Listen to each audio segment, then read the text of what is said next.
Selamat malam saudaraku yang kekasih dalam Tuhan. Kembali saya ingin mengajak saudara untuk merenungkan firman Tuhan. Kali ini saya telah memilihkan sebuah judul, yaitu ada banyak orang yang merasa dirinya baik atau merasa dirinya benar. Apakah saudara termasuk orang seperti itu? Saudara merasa diri saudara sudah orang baik. Saudara merasa saudara adalah orang yang telah hidup benar. Kalau ditanya apa ukurannya, saudara merasa demikian, barangkali saudara akan berkata bahwa saya tidak mempunyai musuh. Ya, saya terhadap orang lain saya tidak menyakiti. Ya, saya diterima oleh lingkungan saya dengan baik. Saudaraku, kadangkala kita merasa diri kita baik atau kita merasa diri kita benar, bukan karena kita benar-benar baik atau kita benar-benar benar. Begitu saudaraku ya. Alasannya apa? Begini ya saudara, saya punya suatu pengalaman di suatu perusahaan tempat saya bekerja. Ada satu orang karyawan di kantor tersebut. Orangnya ini jutek saudaraku. Kita mau bicara dengan dia tidak nyaman sebenarnya karena jutek. Ya, saudara juga pasti bisa membayangkan atau barangkali juga mengalami hal yang sama ya.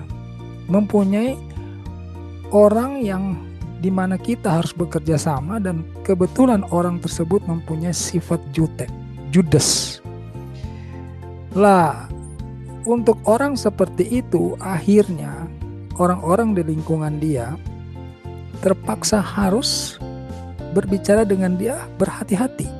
Jangan sampai ada ucapan yang membuat hatinya tidak enak atau dia tersinggung ya, apalagi dia tersinggung. Dia pasti akan meledak, saudaraku. Nah, dari sisi orang yang jutek, yang judes ini, karena dia mendapatkan perlakuan yang baik, tutur bahasa yang baik, yang sopan, dia bisa merasa bahwa dia orang baik, saudaraku.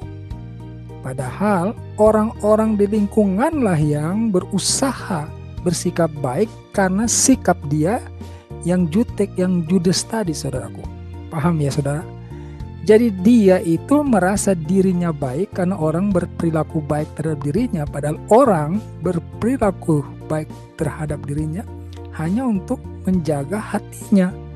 Jangan sampai dia tersinggung, saudaraku. Jadi orang ini sebetulnya bukan orang yang sudah baik pribadinya. Justru dia orang jutek, orang judes, saudara. Ya, ada banyak orang-orang semacam ini. Dia merasa dirinya baik. Dia merasa dirinya benar.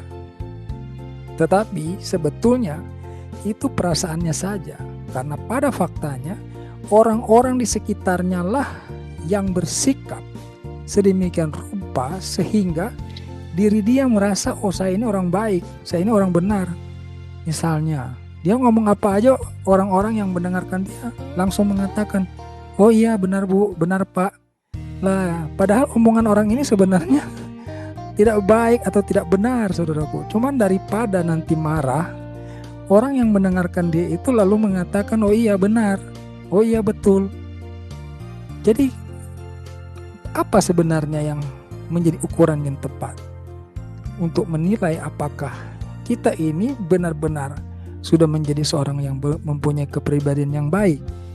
Tentu saja ukurannya bukan terhadap orang-orang yang berhubungan dengan kita. Jadi ukurannya bukan manusia. Ya saudara, ukurannya sebenarnya adalah firman Tuhan. Ya, saya telah mendapatkan satu firman Tuhan yang kita akan renungkan bersama, yaitu di dalam Roma 12 ayat 2. Roma 12 ayat 2. Di sana firman Tuhan berkata demikian.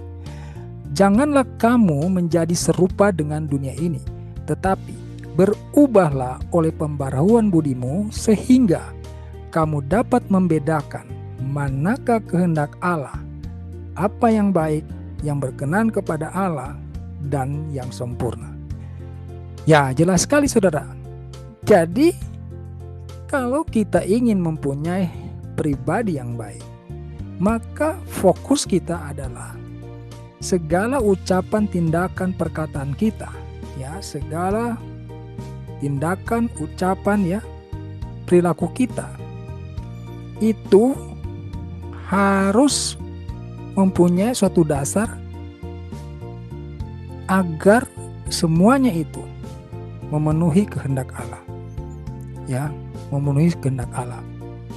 Maka dikatakan tadi, berubahlah oleh pembaharuan budimu. Jadi kita harus mempunyai budi pekerti yang berubah dari yang kurang baik menjadi baik, yang sudah baik menjadi jauh lebih baik lagi. Jadi bukan karena orang lain bersikap baik terhadap kita atau toleran terhadap kita, tetapi justru karena kita menyadari bahwa perbuatan saya, ucapan saya, tindakan saya ini haruslah tindakan yang atau haruslah perbuatan yang berkenan kepada Allah. Kalau hidupku telah berkenan di hadapan Allah, maka otomatis siapapun manusia yang berhubungan dengan kita itu pasti akan merasakan kebaikan kita. Demikian saudaraku, ya. Jadi berusahalah, ya. Setiap kali kita ingin mengucapkan sesuatu kata, ingin melakukan suatu tindakan, ya, pikirkan itu. Apakah hal itu akan berkenan kepada Allah?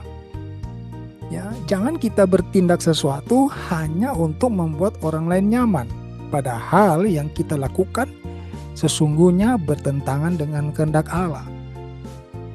Jadi yang utama adalah kita harus memastikan ucapan kita, perbuatan kita, tindakan kita adalah berkenan tidak di hadapan Allah. Kalau sudah berkenan di hadapan Allah, maka otomatis pasti juga akan berkenan di hadapan manusia. Jadi kita tidak usah merasa ya, merasa diri saya baik, merasa diri saya benar. Padahal cuma karena orang-orang di sekitar kita aja yang mencoba untuk menyenangkan hati kita. Kita sebetulnya mempunyai adat, mempunyai kepribadian yang buruk. Kita mungkin gampang tersinggung, ya, gampang marah. Sehingga orang yang tahu kita punya sifat seperti itu, mereka akan berperilaku, ya, menyesuaikan daripada Anda marah. Nah, kalau demikian yang terjadi, maka Anda sesungguhnya tidak pernah berubah, tidak ada pembaharuan budi.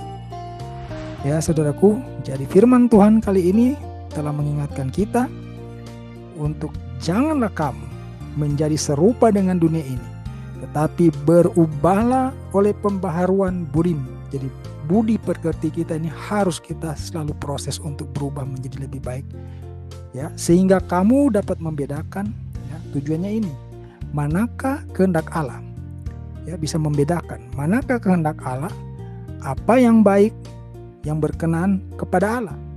Ya, saudaraku, apa yang baik pun harus berkenan kepada Allah. Jadi kalau cuma baik terhadap orang manusia, tetapi itu tidak berkenan kepada Allah, maka engkau telah melakukan sesuatu yang sia-sia juga. Karena ada kalanya perbuatan yang kita nilai baik itu sesungguhnya tidak berkenan di hadapan Allah juga. Misalnya, ya, korupsi aja, lalu dia menyumbang, kan dia merasa dia melakukan perbuatan baik, padahal uangnya uang korupsi. Ya, ini kan tidak berkenan kepada Allah. Ya, saya ambil contoh itu satu sebagai sesuatu yang memang kita sering temukan, ya, pemberitaan-pemberitaan di media kan begitu.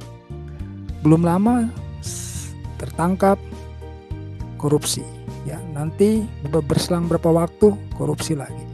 Jadi perilaku kita, tindakan kita harus kita pastikan berkenan kepada Allah atau tidak.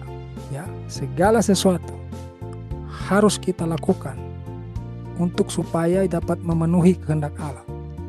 Ya, apa yang baik, yang berkenan kepada Allah, yang sempurna, itulah yang menjadi dasar kita bersikap, bertindak, dan berucap. Terima kasih saudara telah mengikuti renungan singkat ini. Kita ketemu lagi pada rekaman video lainnya. Haleluya. Amin.